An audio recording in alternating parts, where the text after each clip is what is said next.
Hello there, students.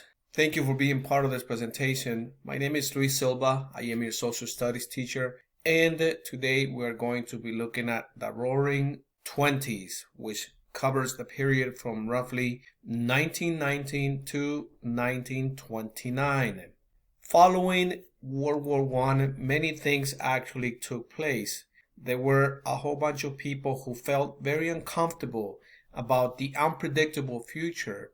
As you may recall, in 1917, Communist Party leaders in Russia actually took control of the country in what became known as the Bolshevik Revolution.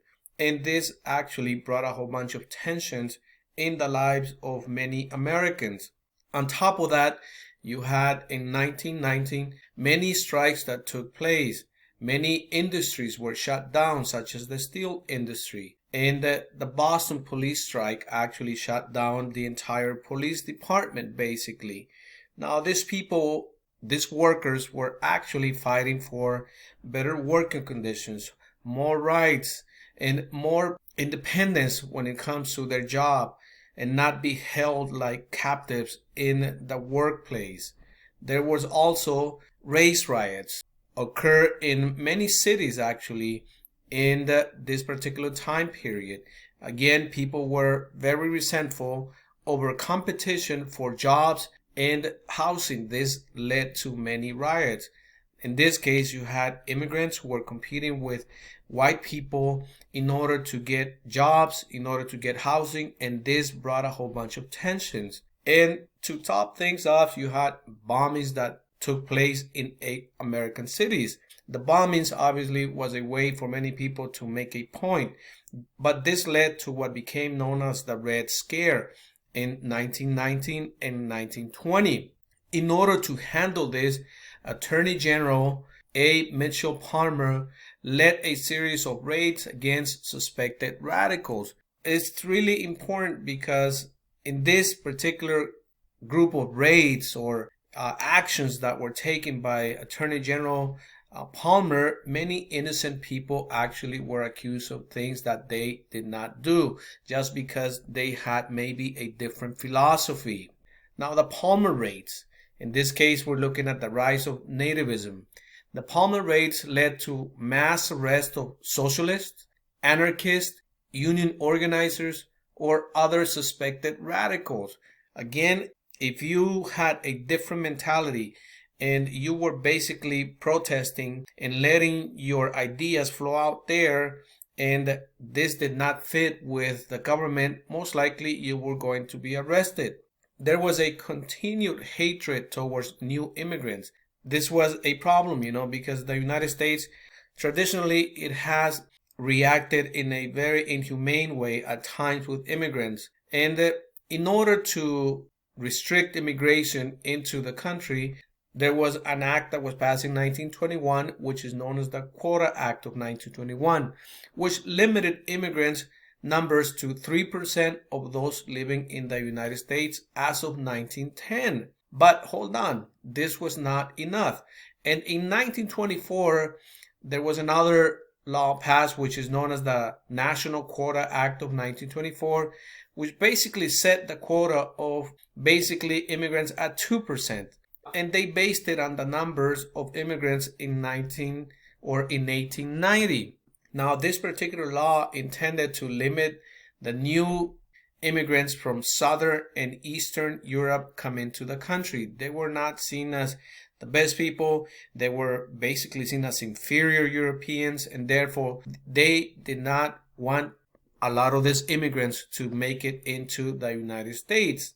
In terms of the Asian part of the world, there was also, or this particular law severely restricted Asian immigrants.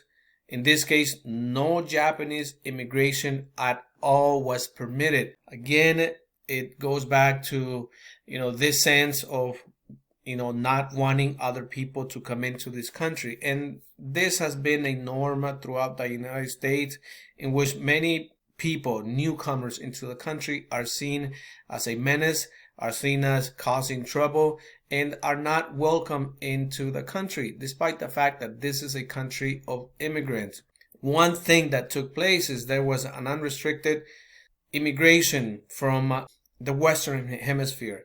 And this actually allowed a whole bunch of Mexican nationals to migrate into the United States and basically work in the farm fields. Because of all of the tensions that were going on, we get a case of two individuals, in this case, Sacco and Vanzetti. Sacco and Vanzetti basically were Italian immigrants who were charged with robbery and murder in 1921. By the way, they were found guilty and sentenced to death. The trial of Sacco and Vanzetti demonstrated the tensions of the era. Basically, you had two individuals who were Italian immigrants.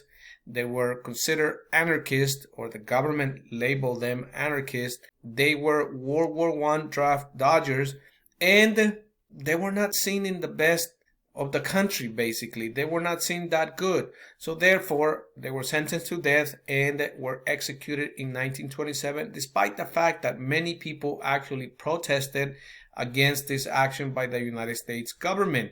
Another big problem of the 1920s, and we're going to get into some of the good stuff that was going on shortly, is the resurgence of the KKK. The KKK broadened its influence in the 1920s. It actually expanded into the Midwest, and basically the KKK focused on hatred towards immigrants, Catholics, radicals, and basically anybody that was not white Anglo-Saxon. So this was a big development in the 1920s. As a matter of fact, their numbers grew dramatically in such a way that many people, or what they were saying was so powerful that many people decided to join their cause. There was a film, The Birth of a Nation, which was a pro-KKK film in 1915, and it was very popular in theaters. You would think that many people would say, no, we don't want anything that has to do with hatred or demeaning other people, but the movie actually attracted a whole bunch of people. It branded, in this case, the KKK, it branded itself as a patriotic organization in the United States. Its support came mainly from white Protestants in the small cities and towns, and it exerted a tremendous political influence in the United States. As a matter of fact, many politicians, became part of this organization. Many politicians, if they did not become part of them, they actually saw them with good eyes, as they were portraying themselves as a group that was, trying to maintain order in the United States. Now, let's get to some of the good stuff that was happening around this time. There was mass consumption in the United States.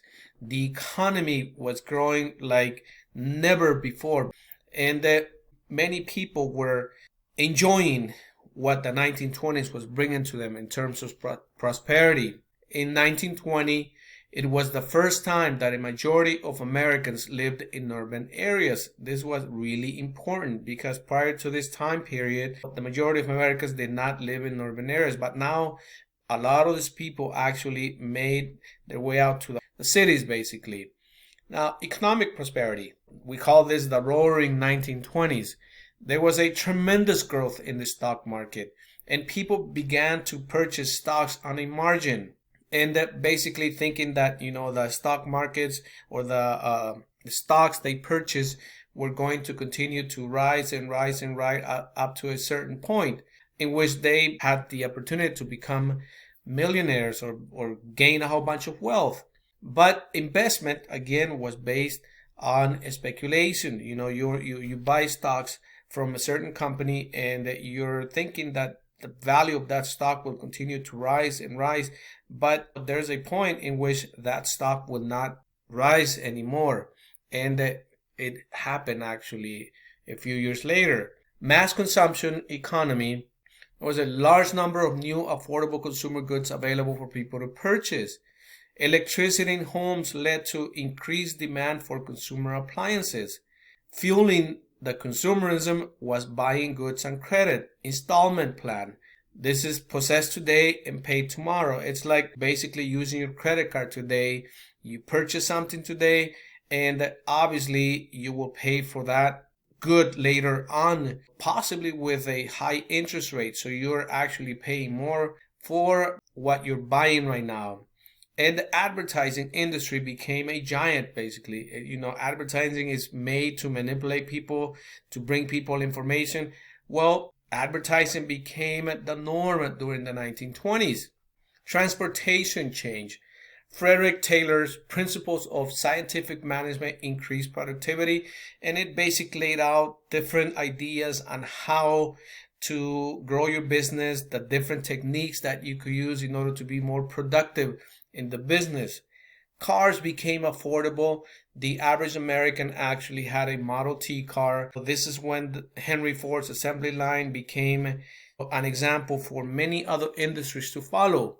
The growth of other industries such as steel, rubber, gasoline, highway construction, among many other industries, became the norm of the 1920s. This is what we call the Roaring Twenties, because there was a big expansion. Despite the fact that there were certain tensions in the country, you still had this mass consumerism, this mass production of different goods. Charles Lindbergh becomes the first person to fly solo across the Atlantic Ocean. And this was a big deal for Americans, because with radio making its way into the homes of Americans, many Americans heard what had happened, and Charles Lindbergh became a household name. Mass media, radio and movies. On November 1920, first radio broadcast out of Pittsburgh announces election of Harding. This was something big because now the entire country was listening to Mr. Harding winning the elections. Radio tied up the nation together by providing shared experiences. The rise of the movie industry, especially in Hollywood, became something really big during the 1920s. The Jazz Singer, 1927, becomes the first talkie. Celebrity culture of the 1920s actually became the norm for American lifestyle. You had national figures that dominated the radio. You had national figures that basically became household names. Gender role in the 1920s. During this decade, existing social customs were challenged. Jazz music, dancing, drinking bootleg liquor, and other basically challenges to traditional values became the norm. Labor-saving devices changed role of homemakers for some women, and this gave them more time to do other stuff. One of the biggest groups of people that comes up during this particular time period is the flappers, who became the symbol of this more independent lifestyle. And then adding to that, you had Margaret Sanger, who basically took things a step further with her advocacy of birth control. This was something that nobody thought that would come up, but this is something that took place, and despite the fact that she was criticized, she was heavily seen by many conservatives as a very bad person, she still said what she felt was good for females. Now, fundamentalism, a big concept, and the scope of the monkey trials. The decade saw a battle between the values of modernizing cities and traditional values of rural areas. Fundamentalists believe every word in the Bible should be considered literally true. So they were opposing many of the things that were changing, such as the flappers, for example. Radio preachers such as Billy Sunday spoke out against drinking, dancing, jazz, gambling, and many other things that he considered to be immoral and against the Bible. The ACLU sought to challenge law in Tennessee that basically outlawed the teaching of evolution. And the ACLU found a teacher known as John Scopes, who was arrested for teaching evolution in 1925. The entire world followed this trial by listening on the radio. As you can see, the importance of the radio actually brought people together. The radio actually made people hear what was going on around the country. Now, the prosecutors, religious fundamentalists, William Jennings Bryan versus Clarence Darrow, which was the defense attorney. Scopes was convicted, and he was able to get off on a technicality, but trial demonstrated the tensions between modern and traditional religious values of the 1920s. Prohibition, a big event basically. With the passing of the 18th Amendment, the amendment prohibited the manufacture and sale of alcoholic beverages.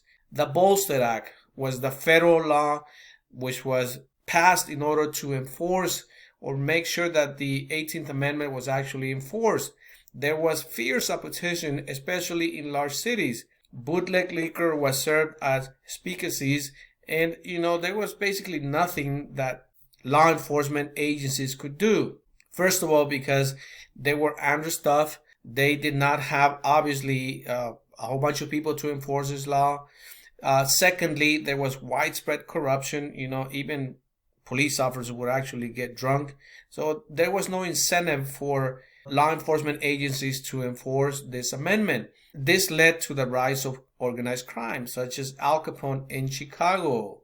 Black America in the 1920s. Did the decade roar for Black Americans? And many people will say, of course, yes. Great migration had brought numerous African Americans into northern cities. This obviously led to the spread of jazz music out of New Orleans.